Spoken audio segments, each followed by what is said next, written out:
It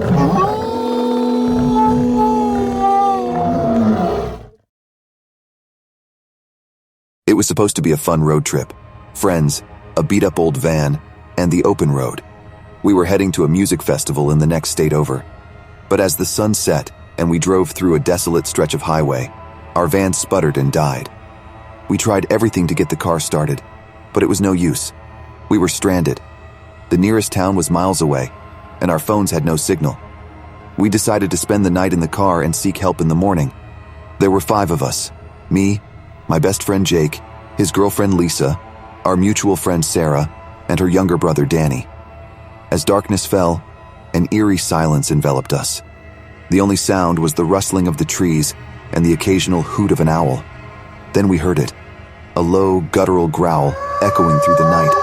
We dismissed it as a wild animal, but then we saw the eyes, glowing yellow, watching us from the shadows. A chill ran down my spine as a massive creature emerged. It was a wolf, but it stood on its hind legs like a man, a werewolf. Panic set in. We were trapped in our car, a sitting duck for the beast prowling outside. We huddled together, praying for the night to end. But the werewolf had other plans. It lunged at the car, its claws scraping against the metal. We screamed as it shattered the back window, reaching inside. It grabbed Danny and dragged him out. His screams echoed through the night, then abruptly stopped. The werewolf had claimed its first victim. We were paralyzed with fear. We watched in horror as the werewolf disappeared into the woods, only to return an hour later. It was relentless, determined to get us. It attacked the car again. This time it ripped off the car door and grabbed Sarah. Her terrified screams still haunt my dreams. With 2 of our friends gone, we knew we had to do something. We couldn't just sit and wait for our turn. We decided to make a run for it. The town was miles away, but it was our only chance. We waited for the werewolf to leave, then bolted from the car. We ran through the dense forest, the underbrush scratching at our legs, our breaths ragged with fear. We could hear the werewolf behind us, its growls growing louder with each passing second. We ran until we saw lights in the distance. The town. We were almost there. But just as hope started to bloom, the werewolf attacked. It lunged at Jake, knocking him to the ground. But before it could do any more damage, a gunshot echoed through the night. The werewolf let out a pained howl and retreated. We turned to see a group of townsfolk, armed and ready. They'd heard our screams and come to help.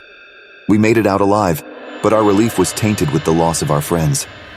We were survivors, but at what cost? As we caught our breath, leaning on the town's welcome sign, the group of townsfolk lowered their weapons. The man who seemed to be their leader, a grizzled older gentleman with a stern face, approached us. He reached into his shirt pocket and pulled out what appeared to be a silver bullet. "It takes silver to take down a werewolf," he said. "Y'all all right?" he asked, his voice gruff but not unkind. We lost our friends," Lisa managed to choke out between sobs. I was still too winded, too shocked to speak. "But how did you know about the silver bullets?" I finally found my voice, my curiosity overcoming my fear. The man sighed, looking back towards the dense forest we just escaped from. "This ain't the first time we've had to deal with that beast," he began, his voice heavy with a mix of fear and resignation. "This town, it's got a history. Old legends about a creature in the woods, a man cursed to become a beast under the full moon. A werewolf." Now, with each rise of the full moon, the memories of that night flood back. The haunting glow of predatory eyes, the chilling growls that echoed in the darkness, the screams of terror from my friends that still ring in my ears. I recall the werewolf, the embodiment of our deepest fears. It's a stark reminder that monsters do exist, not merely as figments of our imagination, but in the harsh light of reality. And this chilling truth will cast a shadow over me for the rest of my days.